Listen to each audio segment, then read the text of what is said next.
Hi friends, this is Mary Rachel. Sorry I can't be there with you today, but I wanted to show you the piece of art that I created.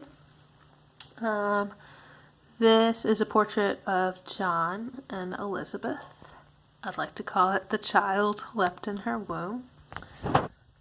It's a portrait of two people who are both filled with the Holy Spirit. John is the first person in the Gospel of Luke who we are told of who will be filled with the Holy Spirit. I'm coming in close, so hopefully y'all can see John there in Elizabeth's womb, filled with the word Spirit over and over again in silver. And when Zechariah is told that John will be filled with the Spirit, he is told that he will be filled even before he is born. So John is still within Elizabeth. And in fact, 6 months later, Mary comes to see Elizabeth. And the child, John, leapt in Elizabeth's womb. And Elizabeth also was filled with the Holy Spirit.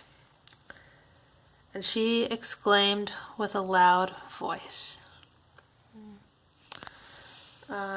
I was examining the people and the bodies, that relationships of the Spirit in the book of Luke, and began to think of ways to represent those bodies. And I wanted to do something that respected that I really don't know what Elizabeth or John look like. And so I began to play around with their names. Elizabeth. But as I did that, I also sort of imagined Elizabeth as very tall with her loud voice.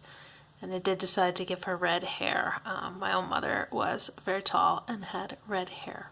So I took a little personal liberty with that. And what does this have to do with preaching and constructing sermons? Well, I think it is wise to begin with one body.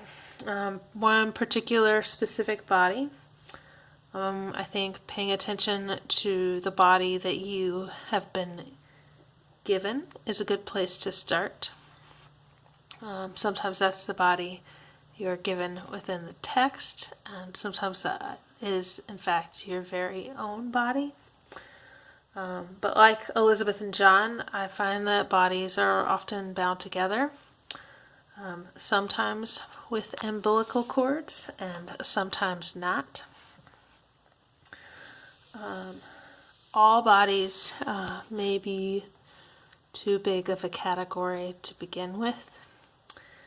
I believe that we should try to know one body first, and then notice another that is linked to it, and follow those links and start noticing other bodies, looking for the connections between them. The Spirit seems to respect bodies, particular bodies, and manifest herself in many different ways, and particular ways to each body that she shows up in or to or with. So I think it's advisable that we do the same as we construct our sermons.